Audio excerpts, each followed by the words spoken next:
Summer 1943. The Liberty ships, carrying thousands of German prisoners, reached the coast of Virginia. Exhausted from the voyage, the men crowded the rails, desperate for their first look at the land of their enemy. They expected poverty, chaos, and disorder. Nazi propaganda had painted America as a broken nation, ruled by criminals and collapsing under its own decadence. What they saw instead stunned them. The ports were alive with motion, massive cranes unloading cargo, trains moving in perfect rhythm, trucks rolling across wide roads. Factories roared in the distance. America was not collapsing. It was thriving. But what shocked the prisoners most wasn't the machines or the lights. It was the people behind the wheels of the trucks and cars. Women dressed in work clothes, hair tied back, driving confidently through the busy streets. One soldier later recalled, "We stared as though seeing a miracle. Women at the wheel, directing trucks, honking horns. In Germany, such a thing was unthinkable. Here it was ordinary. As the prisoners were marched to waiting trains, they passed parking lots filled with automobiles. Guards explained casually that many belonged to women working at the docks. The Germans exchanged stunned glances. In the Reich, car ownership was rare. The Volkswagen, promised as the people's car, had never reached ordinary families, and women, bound to strict roles, rarely drove at all. To see rows of cars operated by women was almost beyond belief. The train ride into the countryside deepened the shock. On highways, they passed convoys of women driving tractors, delivery trucks, even buses. Children waved from car windows as mothers drove them past the guarded rail cars. One diary noted, "We had been told American women were weak, corrupt, without discipline. Instead, we saw them steering machines larger than any in Germany. They looked stronger than many of us." The guards laughed at the prisoners' wide eyes. "Get used to it," one said. "Our women work, drive, and fight this war as much as we do." Inside the train, silence fell. For men who had grown up in a society that glorified rigid gender roles, this was not only shocking, it was unsettling. If women in America could drive cars, run farms, and work in factories, what else had the Reich lied about? One prisoner later wrote, "It was then I realized, if even the women here are so capable, Germany cannot win." America's strength was not only in its machines, but in its people. The first glimpse of America had already demolished years of propaganda. And for the prisoners, the sight of women behind the wheel became the symbol of a country far stronger and stranger than they had ever imagined. Their journey had just begun. The train carrying the prisoners rumbled westward, deeper into the American countryside. Guards allowed the Germans to peer out the windows as the landscape rolled past fields, small towns, and endless highways. On those highways came the second shock. Trucks loaded with grain, buses filled with workers, even mail vans thundered alongside the train, and behind the wheels, more often than not, were women. One prisoner wrote in disbelief, "It was not one, not two, but dozens. Women driving tractors, hauling wagons, even maneuvering great trucks. In Germany, such things would be laughed at. Here they were ordinary." When the convoy reached small towns, the surprises continued. Automobiles lined the streets outside shops. Mothers drove their children to schools. Young women rode alone, confidently handling the traffic. To the Germans, raised in a world where car ownership was rare even for men, the sight bordered on fantasy. A single American street seemed to hold more cars than entire German villages. Guards explained casually, "Most of our men are overseas. The women keep things moving here. They drive, they farm, they build." The prisoners exchanged nervous laughter, unsure whether to believe it, but the proof was everywhere. Farmhouses had garages filled with cars. On country roads, women guided tractors across fields. In cities, buses with female drivers carried passengers with practiced ease. A diary recorded, "I began to feel uneasy. If even the women here are so skilled, then America's strength is greater than we imagined. How can we fight such a nation?" The convoy paused in a small town for water. Children waved from sidewalks, and women in overalls and work boots stood beside trucks, smoking and laughing. The prisoners, staring from the train windows, could not look away. Some muttered bitterly, clinging to Nazi beliefs about women's roles. Others fell silent, shaken by what they saw. The image of women as helpless had been shattered in a single afternoon. One guard noticed the shock in their faces. He grinned and said, "You'll see more of this soon." Out on the farms, it's women who will work beside you. The prisoners leaned back in their seats, troubled. They had expected hostility, barbed wire, and hunger. They had not expected to be confronted by the strength of American women behind the wheel. It was a revelation that unsettled everything they thought they knew about their enemy. And soon, on the farms of America, they would see firsthand how these women not only drove cars, but kept entire communities alive while their men fought overseas. When the trains finally stopped, the prisoners were marched into sprawling camps across Texas, Oklahoma, and the Midwest. Soon after, they were sent out on work details to the farms that fed America's war machine. There, the shock deepened. Instead of men waiting in the fields, it was women who met them, wives, daughters, and mothers, sleeves rolled up, driving tractors and trucks as confidently as any soldier commanded a tank.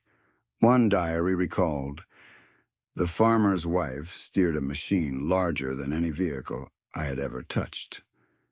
She barked orders at us in English, and the guards only laughed. I realized she was in charge."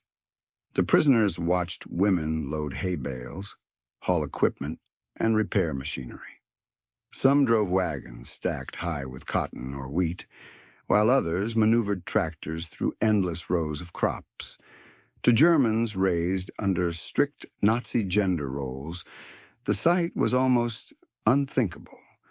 Women here did not stand in the background. They ran the farms, kept the machinery alive, and managed the harvest themselves.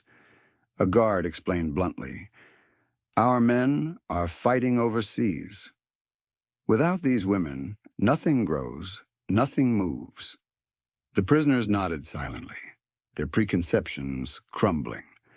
Farmers' daughters drove pickup trucks that carried the Germans out to the fields each morning. They laughed behind the wheel, steering easily down dirt roads while the prisoners sat awkwardly in the back. One soldier later admitted, "It was humiliating. We, the proud Africa Corps, rode like schoolboys in a truck driven by a girl. Yet I could not deny her skill. Over time, the strangeness gave way to respect." The prisoners realized these women were not a curiosity, but the backbone of America's wartime farms. Their discipline matched any soldier's. Their endurance rivaled the men they replaced. Some even began to admire them. A diary confessed, "We were told American women were lazy and soft, but they work harder than many of us and drive as though born to it." By the end of harvest season, the prisoners no longer laughed at the sight. They worked beside these women, following their instructions, riding in their trucks, and slowly accepting a truth they could never have imagined back in Germany. The enemy was not only men with rifles. The enemy was also women, driving, farming, and proving that America's strength ran deeper than any propaganda had suggested. And soon the shock would extend beyond the fields when the Germans saw American women not only driving trucks and tractors, but even commanding buses and city streets with confidence. For on America's roads, women were everywhere, and the prisoners could not ignore what it meant. On occasional transport days, the prisoners were moved through towns and cities. These glimpses of American life gave them more shocks than the farm fields ever had. Main streets bustled with cars, bicycles, and buses. But what caught the prisoners' eyes most were the drivers. Women young, old, neatly dressed, or in work clothes filled the traffic. They guided cars through busy intersections, honked at pedestrians, and leaned confidently out of windows to call to friends. No one stared at them. No one objected. Here, it was normal. A diary captured the astonishment. In Berlin, a woman at the wheel is rare. In America, every other driver seemed to be female. We sat silent, ashamed to admit our surprise. At bus stops, women in uniforms climbed behind the wheel of city buses, carrying passengers across town.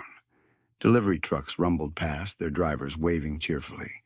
One guard, noticing the prisoners' wide eyes, chuckled. "You better get used to it." They'd been driving since before the war, the Germans exchanged uneasy glances. In shops, they saw women leaving groceries, loading bags into their cars, and driving away without a second thought. For men raised in a culture that insisted women belonged at home, the sight was disorienting. One prisoner later reflected, "We had believed America was decadent. But here women had freedom, machines, responsibility. It was not decadence, it was power." At first, some prisoners laughed, muttering that it was ridiculous. But as the days passed, the laughter stopped. The sheer scale of it, the thousands of women who kept American life moving, left them unsettled. Some whispered that this was the true secret of America's strength. With men overseas, the women had stepped in seamlessly. They were not waiting helplessly. They were not waiting helplessly. They were running the nation. The guards confirmed it proudly. "Rosie the Riveter," they said, showing newspapers of women building planes, welding steel, and driving trucks bigger than tanks. The prisoners returned to camp, shaken. They had witnessed not propaganda, but reality. Women in America were not weak. They were part of the war effort, as vital as any soldier. A diary concluded. "When I saw women driving buses and trucks, I knew Germany had already lost. No nation so united, with even its women in the fight, could be defeated." The streets of America had shown the prisoners a new world, one where women moved with confidence, freedom, and authority. And for the Germans, it was as shocking as any battlefield defeat. Back in the camps, the prisoners could not stop talking about what they had seen.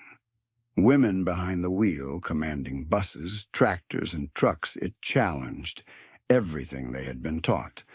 Some finally dared to ask the guards directly. "Why do your women drive?" one prisoner muttered in broken English. The guard chuckled. "Why not? They can do almost anything men can, especially now with the war on." The answer seemed too simple. In Germany, such freedom was unimaginable. Nazi propaganda had drilled into them that women belonged in the kitchen, mothers to the Reich, not drivers of machines. A guard, himself the son of immigrants, explained further, "My wife drives our truck to market every week. My sister drives a bus in Chicago. They don't wait for us, they get the job done." The Germans exchanged uneasy glances. They realized this was not just necessity, it was culture. American women had been driving long before the war. One prisoner scribbled in his diary, "We asked, and they answered without hesitation. Women drive because they choose to." In that moment, I understood the greatest difference between our worlds. Even younger guards joined the conversations. They spoke proudly of Rosie the Riveter, showing prisoners newspaper clippings of women building planes and tanks. To the Germans, it was a revelation women not only drove, they forged weapons of war. The POWs argued among themselves. Some insisted the Americans exaggerated. Others, remembering the endless cars and trucks they had seen, admitted the truth. One older prisoner said bitterly, "If our women had such power, the Reich would not stand. Hitler would never allow it." His words silenced the barracks. As the weeks passed, guards shared more stories. Wives running farms alone, sisters working in factories, daughters driving to school. For the Germans, each story chipped away at the image of America they had carried. A prisoner later reflected, "The guards spoke without shame. They were proud of their women. In that pride, I felt the ground shift beneath me." The conversations left the men unsettled but fascinated. The idea of women as equals, partners and workers shook the foundation of what they believed was natural order. And soon their questions would go even deeper, not just about cars, but about freedom itself. For what they discovered next was that American women were not only driving, they were studying, voting, and shaping the very society the Germans had come to fight. The more the prisoners observed, the more one question gnawed at them. If American women could drive, work, and live so freely, what else were they allowed to do? During farm details, they watched women speaking to guards as equals, giving instructions, even negotiating payments for prisoner labor. The men could hardly believe their eyes. One diary recorded, "The farmer's wife argued with the guard about hours. He listened, nodded, and agreed. A woman gave orders, and an American soldier obeyed." Such a thing would never happen in Germany, prisoners whispered among themselves in the fields. "Do they also vote?" one asked. The guard overhearing grinned. "Of course. Since 1920, they helped choose our leaders." The Germans froze. In the Reich, women's political voices were silenced, their role reduced to children, kitchen, church. Here they held the power of the ballot. A soldier scribbled in his notebook that night, "I had been told America was weak because women had freedom. Now I see that freedom makes them strong. Even their women are soldiers of democracy." The evidence surrounded them daily. Women not only drove cars and buses, they ran shops, taught schools, and managed farms. They lived lives of independence unimaginable to men raised under Nazi ideology. Some prisoners mocked the idea, clinging to the image of women as fragile. But others, especially younger men, grew quietly curious. If women could choose so much here, what else had Germany hidden from them? One guard, sensing their disbelief, said proudly, "When our men are at war, the women keep this country alive. That's why we'll never run out of strength." The words rang in their ears long after. They realized America's power did not come from machines alone. It came from the freedom that allowed every citizen, even women, to contribute fully.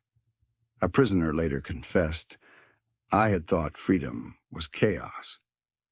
But in America, I saw freedom drive tractors, teach children, and vote for presidents.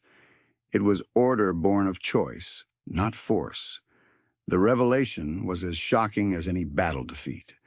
Their enemy's strength was not only material, it was social, cultural, human.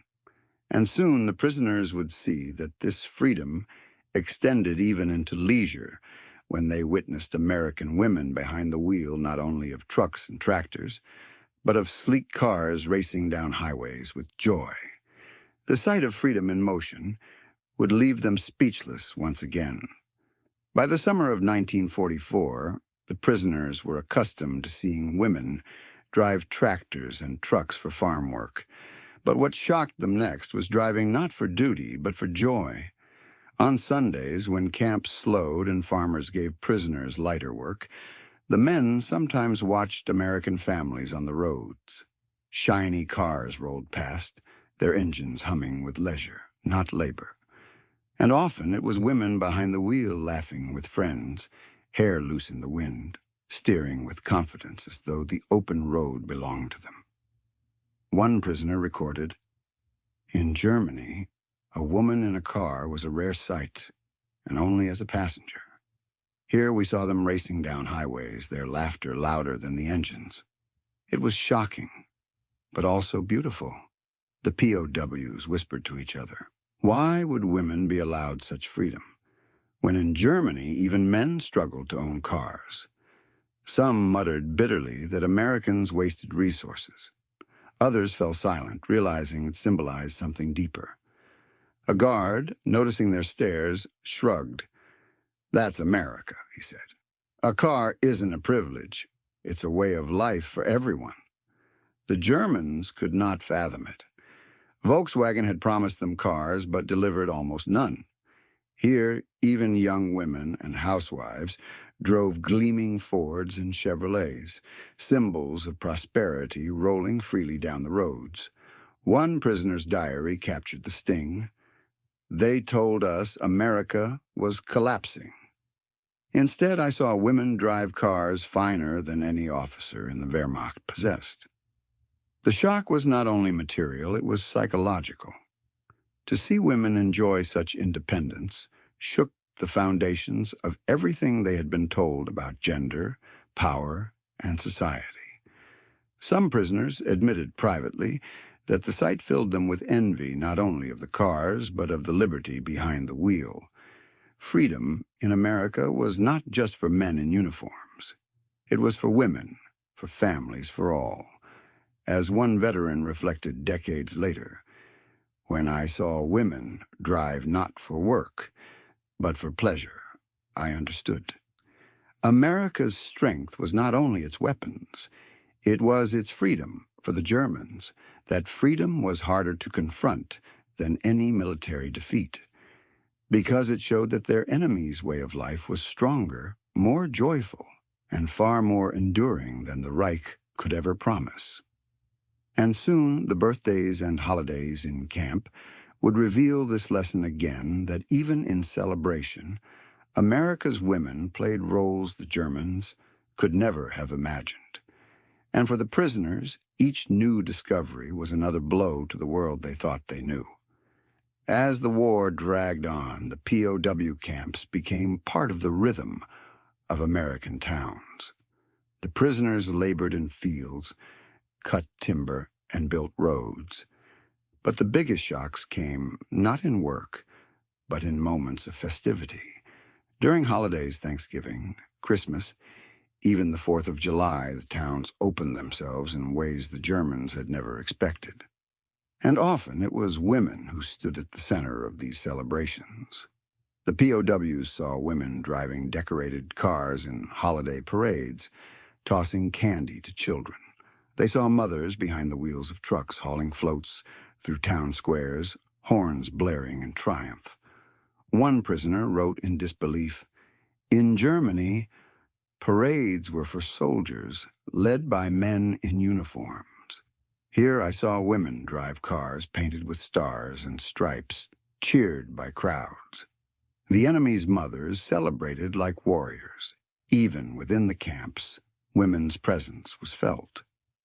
Farmers' wives brought food for Christmas feasts, sometimes arriving in their own trucks to deliver pies, cakes, and jars of preserves. The Germans, expecting contempt, were stunned when these women greeted them politely, sometimes even smiling as they unloaded baskets. Their vehicles stood as symbols of independence and generosity side by side. A guard noted, "The prisoners stare whenever a woman arrives driving. They whisper as though watching something unnatural. To us, it is ordinary. To them, it is a revolution." On the 4th of July, POWs watched fireworks from their barracks fences. Beyond the wire, women drove families into town squares, parked cars by the hundreds, and filled the night with cheers. One diary confessed, "I realized then that America's women fight their war differently. Not with rifles, but with engines, food, and festivals. They keep the spirit of the country alive." The celebration stung with irony. In Germany, women waited in blackout cities, hungry and afraid. In America, they drove cars decorated in flags, carried pies to prisoners, and filled streets with music. The contrast was undeniable. The Reich promised superiority, yet here the enemy's strength came not from orders, but from the energy of women who lived without fear. For the Germans, each parade, each feast, each holiday car ride revealed the same truth. The enemy's women were not hidden in shadows. They were the heartbeat of a society too vast, too resilient to break, and soon the war would end, sending prisoners back to a homeland in ruins. But the memories of those holidays and the women who drove them would stay forever, because for German POWs, the sight of women at the wheel was more than shocking. It was the symbol of a freedom they could not yet name, but would never forget. By 1945, the war was over. The camps emptied, and prisoners boarded trains once more. This time not for farms or work, but for ports where ships waited to carry them back to Germany. On the journey east, they spoke quietly of home. Many feared what awaited them bombed-out cities, hungry families, and a nation broken beyond recognition. But mixed with fear was memory of America's vast roads, its endless automobiles, and most of all, its women at the wheel. One prisoner later wrote, "I left America with an image I could not forget, a mother driving her children past our train, smiling, waving. It haunted me, for in her freedom, I saw everything Germany had lost. When they disembarked in Europe, the contrast was crushing. The streets of Germany lay in rubble. Automobiles were scarce, fuel scarcer still. Women walked with bundles on their backs, not behind the wheels of trucks. A diary confessed, 'We had cars only in dreams.' Our women trudged through ruins while in America even the farmer's wife drove a truck. I knew then that the Reich had not only lost the war, but the future." Some men spoke of what they had seen, telling families in hushed tones about women driving buses, tractors, and cars across America. Others stayed silent, fearing disbelief or worse, accusations of praising the enemy. For those who did share, the reaction was often stunned silence. Mothers and wives, exhausted from years of bombing and rationing, could hardly imagine such freedom. One former POW recalled, "I told my wife that in America, women drove alone, worked alone, even argued with soldiers. She laughed bitterly and said, 'That is a fairy tale.' But I knew it was true." The memories grew sharper in contrast to the ruins around them. Every time they saw a broken street or a hungry child, they remembered the abundance, the cars, the women steering machines larger than life. A veteran later admitted, "I envied the Americans, not for their wealth, but for their women's freedom." It gave them strength that no propaganda could destroy. The shock of seeing women drive in America followed them home, a haunting reminder that the world was larger than the Reich had ever allowed them to believe. And though the war was over, the lesson endured. America's strength had not been in its weapons alone, but in the freedom of its people, men and women alike. It was a truth the prisoners carried with them into the ruins of Germany, one that would shape their understanding of the world long after the barbed wire was gone. Years turned into decades. The war faded into memory, but for the men who had once been prisoners in America, certain images never disappeared. Chief among them, women at the wheel, they had arrived expecting weakness, poverty, and chaos. Instead, they saw women driving trucks, buses, and tractors, filling the roles of men without hesitation. It was a vision that rewrote everything they believed about their enemy.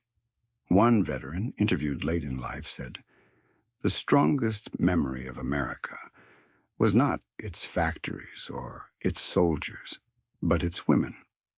I saw them behind the wheel, and I realized this was a country that could never be defeated. For some, the shock became admiration. They told their children and grandchildren of a land where women moved freely, worked confidently, and drove machines larger than any they had ever known. Others carried the memory silently, ashamed to admit they had once envied their captors. Yet the truth lingered in diaries, in letters, in recollections whispered long after the war. Historians later pieced these accounts together, discovering how deeply the sight of women driving had shaken the prisoners' worldviews. It was more than a cultural difference. It was proof of the freedoms that made America powerful. One diary concluded with simple words: "When I saw women drive, I knew propaganda was dead. I had seen freedom with my own eyes." The legacy of these memories stretched across generations. Children of former POWs grew up hearing not only of battles and hardships, but of moments that revealed unexpected truths about their captors. The shock had become a lesson that true strength does not lie only in armies or weapons, but in a society where every citizen, man or woman, contributes fully. As one farmer's daughter, who remembered POWs in her fields, later said, "They thought it strange that I drove the tractor, but to us it was nothing." That difference told them everything they needed to know for the prisoners. The memory of women driving cars in the wartime America became more than a surprise. It became a symbol of freedom, resilience, and the quiet power of a nation unlike any they had known. German POWs were shocked to see American women driving cars. But in that shock lay a revelation. America's strength was not only its men, but its women, and the freedom that bound them together. And decades later, when the guns were long silent, that simple image of women at the wheel remained one of the war's most unforgettable lessons. A lasting impression, freedom in motion, witnessed from behind barbed wire.